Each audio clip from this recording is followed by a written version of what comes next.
Hey fam, thank you so much for joining me today. So you guys know that this week is our love week. Today, I have one of my dear friends, Sami Jo and Dylan with us today, and they're going to be sharing some of their love story. So Sami Jo and Dylan, thank you so much for joining us today. Thank you, Monique. Thanks for having us. We're happy to be here with you. Yay, so exciting. So you guys, we're going to jump in for some fun questions so the audience can learn more about you guys and your love story. So you guys, tell us how you met. Either one of you can jump in. Dylan, I'll let you tell. Yes, so we actually met in college, and my roommate and her roommate were dating, both our senior year in college, and we were in other relationships. But we kind of became friends that senior year. And then we came back after the first summer after graduation, came back to homecoming, and we just ran into each other, back at school, sort of everybody's there celebrating, commiserating, just, how was your summer? What's going on? And we were both kind of just coming out of relationships and sort of right time, right place. And so all these just odd things sort of started to fall into place, and just starting to get to know each other a little bit deeper. And it happened really fast. I think, wow. I want to say we said, I love you after like a couple of weeks only. And it's one of those things where it's like, when you just know, Yeah, it just felt very serendipitous. So I want both of you to answer this one. So tell me, how does your spouse make you laugh?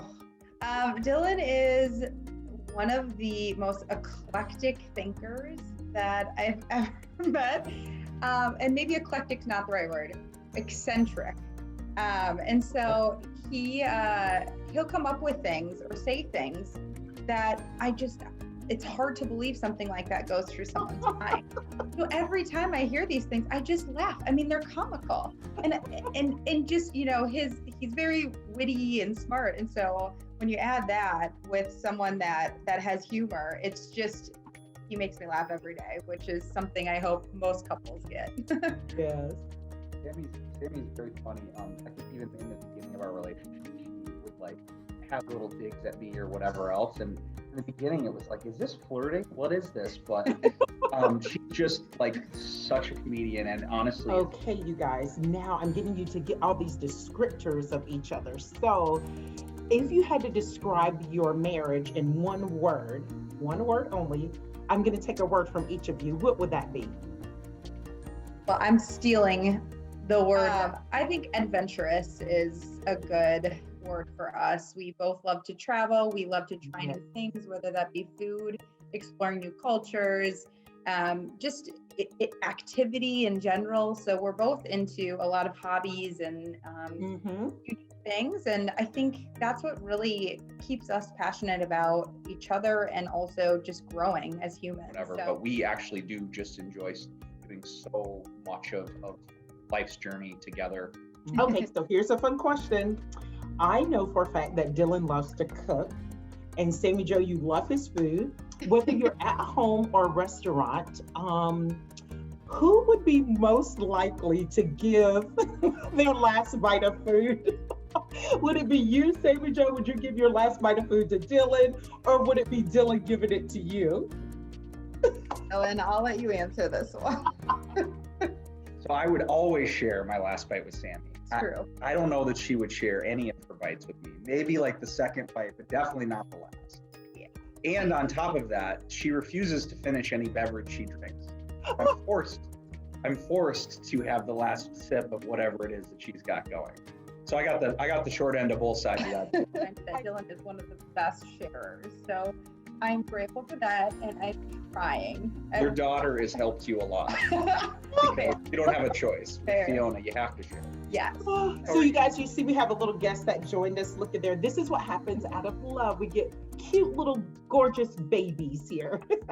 Here we go. So one question, we're at these fun questions now. I don't like to call it annoying or an annoyance, but if you had a pet peeve, what would be one of your pet peeves for your spouse? What little pet peeve do you have? Go ahead. Yeah, Dylan knew that I was just so excited to talk with.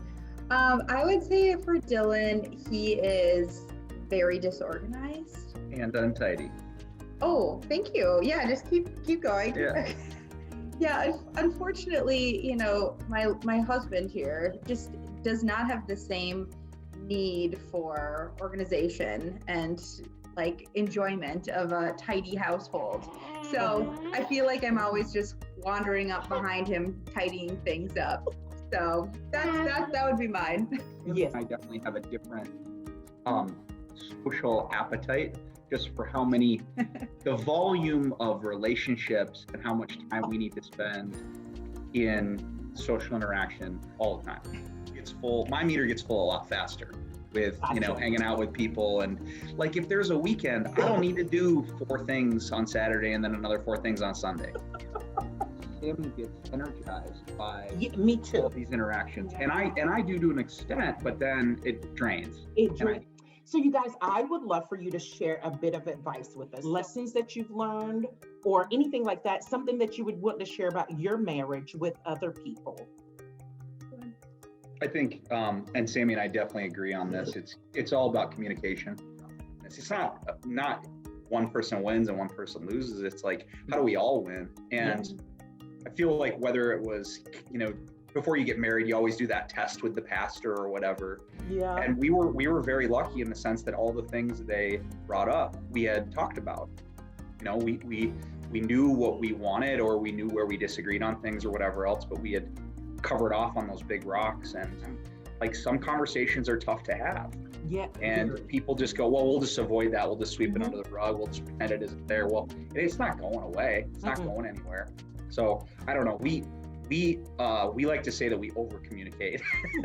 Couples change through the years, individuals change, and marriage isn't easy. And people that go into it with these, rosy colored glasses, it's like, I'm sorry, but things are going to get hard. There are going to be ups and downs. And so I think what we found, the only thing that's gotten us through that is just to be communicative about our feelings and our values and our beliefs and all of that through the years and during those difficult times, especially. So I would just concur and agree with the communication aspect. Say when things are wrong, celebrate when they're right.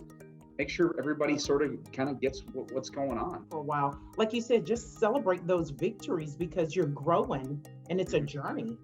Absolutely. It is a journey. Yeah. So you guys, our last ending question here is, I love this one. What are you guys most looking forward to as you grow old together? You have a long ways to grow old because you're so young, but what are you guys most looking forward to? I think I would say is time. So right now, I think, having a toddler and then we have another one on the way, it's busy and we both have full-time jobs, lots of a very robust social calendar, as Dylan would say. I think as we age, the idea of time, pursuing those passions and those hobbies that we want to do together, traveling is of course at the top of our list. So right. So that's what I would say. Yeah. Our top love language is quality time. So it makes a lot of sense why we desire that so much. Yes. Well, Sami Jo and Dylan and Fiona, thank you so much for joining us today and giving us a little insight to you guys' love story, allowing us to just get a sneak peek into your lives and sharing so openly with us. And we thank you guys for being here with us today, and we will see you guys next time. Thanks, Monique. Thanks for having us. So fun. Okay, bye-bye. Bye.